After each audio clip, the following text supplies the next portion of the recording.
السلام علیکم ورحمت الله وبرکاته. محترم پوښتنه کړې ده چې دلته یو شیخ دی په دوبۍ کې دی که سعودي کې دی، په جرابو مسح کوي، نو موږ په ده پسې لمونځ څنګه دی؟ محترمه دا پوښتنه بار بار هم سوې ده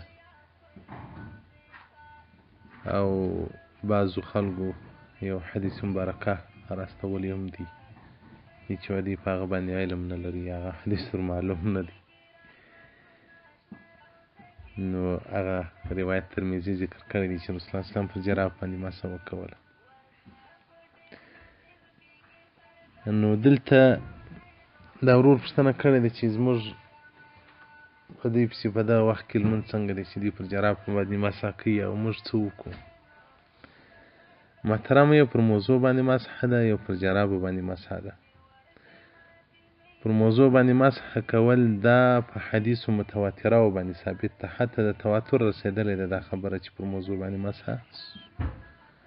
اخیسته هم سنت ده او هم څه مشکل نشته.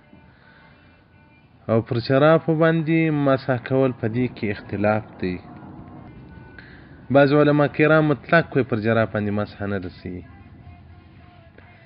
کم روایت ته ترمذي ذکر کړی دی چې حسن صحیح، هغه حدیث دی او حسن صحیح دی. امام نووي رحمت الله مبارک په حدیث کې جرح کړی چې دغه حدیث چې روایت شوی د غینو په زره او حدیثونه روایت شوي دي هغه قابل عمل نه وي، ځکه په هغه په سند کې اختلاف وي او یا هغه حدیث منسوخ کې په مقابل کې بل حدیث راغلی، یا د هغه حدیث په مقابل کې افعال د صحابه کرام مخالف راغلي. نو ځکه دا ټول صحابه کرام خو دی نه و چې د رسول الله صلی الله علیه وسلم مبارک مخالف کار دی وکړي. نو معلومه ده چې هغه حدیث هغه پر بل طریقه باندې روایت شوی دی راغلی. خو بعض علما و چې پر جرابو باندې د مسح قول کړی دی چې ستا هغه څو شرایط ورته ږدي، داسې سختې او ډبرې به وي چې 3 میله یا 12,000 ګامه سړی کیکلای شي. او دوم د اخیستلو په صورت کې یعنې سړی جراب یې په پښو کې په دا پنډیو پورې خپله لګېدلې وي، خپله اوس ګوره موضوع چې په پښه کې هغه په خپله په دغه پورې بندي شوي په پښه پورې، او دا جراب یې به هم په خپله په پښه پورې بند وي، په بشي به باید نه وي تړل شوي. او دا چې هر څونه ښې جراب یې خلکین چې ډېر مزل کې وکړي ډېر اخیسته کېږي راولېږي. او دریم شرط یې دا دی چې د لاندې خوا څخه به اوبه نه جذبوي. ګور له موضوع سره په اوبو کې وخېږه پښه دې نه لندېږي، د دغې جرابې سره پر دا لوند فرش باندې تېر شه پښې دې لندېږي. او څلورم دا دی چې د لوړې خوا څخه به چې ورته وګورې پښې به نه ځینې معلومېږي.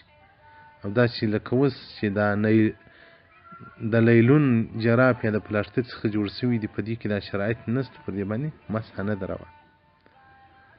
نو د عرب چې اغوندي د عربو جراب نو خو موږ لیدلی دي، نو پر دې باندې مسح نه ده روا. محترمینو کوم منځونو چې په دې پسې کړي د دې مسح په حالت کې دې پر مسح باندې دغه جراب باندې مسح کړي هغه منځونه اعاده کړي او بیا یې ورپسې کوي. ما زه دې ته نه پوهېږم د عربو ملایانو ته کور مو ورته الله جل جلاله در آباد کې په هدایت په معرفت باندې کورشادو تاسو خو څه د دې نورو احنافو مراعات هم وکړي، د دې نورو مذاهبو مراعات هم وکړي. په دې کې 2 قسمه دي، یو قسم غیر یا شافعي یا مالکي یا حنبلي مذهب، یو قسم خلک هغه غیر مقلدین.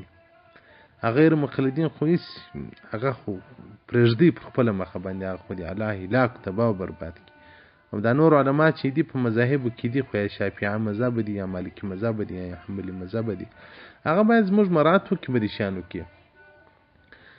نو دی چې دونه وایم د سنت پابندي کوي رسول الله اسلام پر جراب مسح کړی د ظالمانو، رسول الله اسلام خو ننګوټه هم تړلې ده، په ټول عرب اماراتو کې هغه دغه نشته، ننګوټه نشته، نه تړي. داسې یو خبرې دې کوی چې موږ د سنت پابند یو، ولکه سنت پیژنئ. او دغه رنګه اعلال السنن جلد اول صفحه 348 المسح على الجوربين حدیث رقم 319 دې ته پر وضاحت ورکړی دی. هغه حدیث جرح هم راخستی ده. زموږ مذهب دا دی چې دغه مروجي جرابې چې دا اوس وخت کې دي پر دې باندې مسح نه ده روا. او دغه رنګه خلاص التواد جلد اول صفحه 28 باب المسح على الخفين او دغه رنګه بحراک جلد اول صفحه 2 باب المسح على الخفين او دغه رنګه رد المحتار باب المسح على الخفين دې پر وضاحت ورکړی دي الله دې وکي چې دغه کفایت وکي او بار دا پوښتنه کیږي او دا مو جواب کړیم د مخ دا چې ښه شیخ دا چې ښه شیخ زه څه کوم چې زما په مذهب نه دی نو زه د شیخ توب څه کوم زه د علم څه کوم زما خپل مذهب دی موږ خپل مذهب د قدر ور دی نه دی چې زموږ مذهب احادیث څخه خلاف دي خدای اعلی سنن کو کتل چې دغه حدیث چې راغلی دی دا حدیث کې اقتراب ستا په دې حدیث کې خبرې ستا په دې باندې موږ د جراب مسا نو ثابتولای دا چې نو ډیر احادیث ته دا که دی په جراب مسا کې دی په وین او د سمات نه بولی ډیر دا چې دی چې په باد او د سمات نه بولی ډیر دا چې دی چې په خوب او د سمات نه بولی نو په دې په هغه وخت موږ اقتدا سي کیږي چې دی داسې عمل نه وکي چې په هغه باندې دی المنز فاسدیږي یا د المنز ته صحت نه ورځي دا داسې عمل دی چې المنز او صحت نه وصل لري مسح الجور بین والسلام علیکم ورحمت الله